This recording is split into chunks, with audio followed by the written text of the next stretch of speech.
Air Radio On Air Online, Lake 96.1, Saturday at the 70s.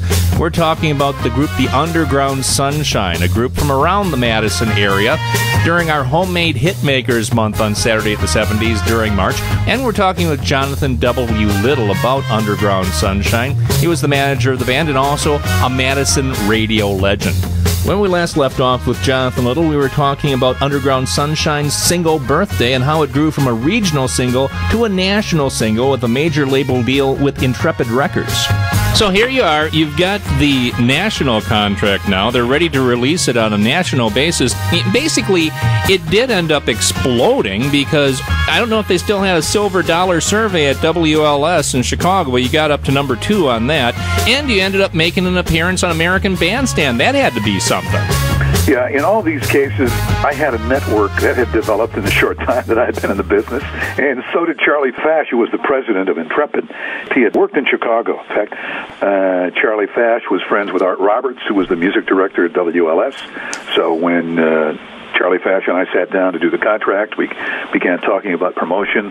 What stations could he get? What stations could I get? And between the two of us, we had lots of radio stations on birthday, you know.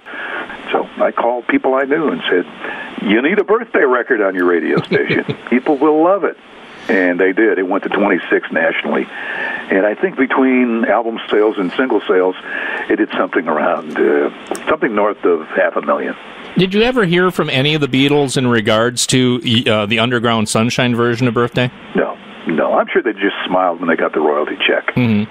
Because Lennon and McCartney had written it, and the procedure then, as it always has been, is you get what's called mechanical license. You write to their publishing company and say, we're planning to release this song. Please grant mechanical license. They can't deny it. Mm-hmm. So they got a piece of the action every time that record played on the radio, and every time we sold a copy.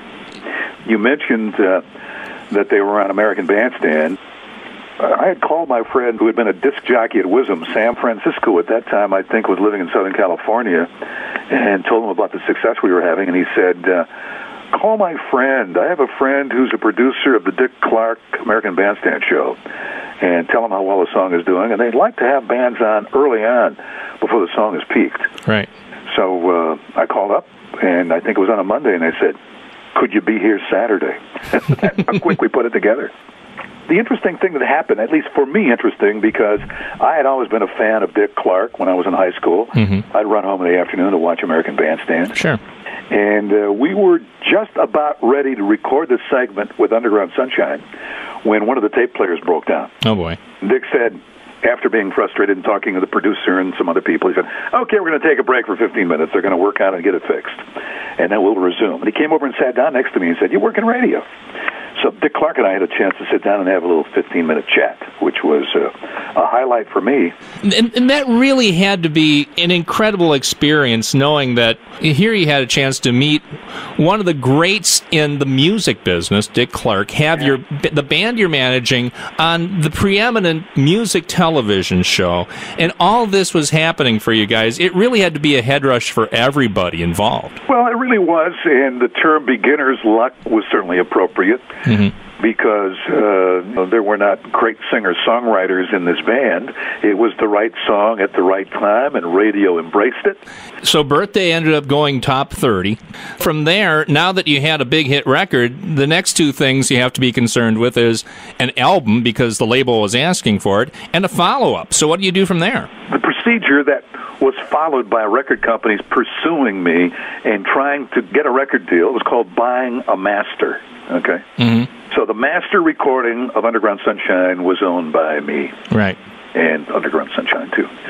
So they bought the master, and because back in those days, people oftentimes would say, instead of just buying a single, I want to buy the whole album so I've got more music by this band that I like. Mm-hmm. So the word from Mercury Records was, get in the studio as quick as you can and knock out an album.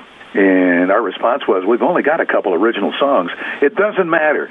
Do a bunch of covers. Just start rehearsing, and we want to see you in the studio sometime in the next month. So a month later, they were in the studio. fact, they were in a pretty famous studio. That was called the Terramar Studios. It was really where all the Chess R&B artists had recorded. Really? Okay. So, Albert King and Muddy Waters and Chuck Berry had recorded many, many things there. So you came away with the album, and along with that, taking from the album the next single. It was a case where you had some success with it. Yeah, we struggled a bit because the band hadn't written anything that the label felt was a follow-up single, and I agreed. I'd been picking hits for an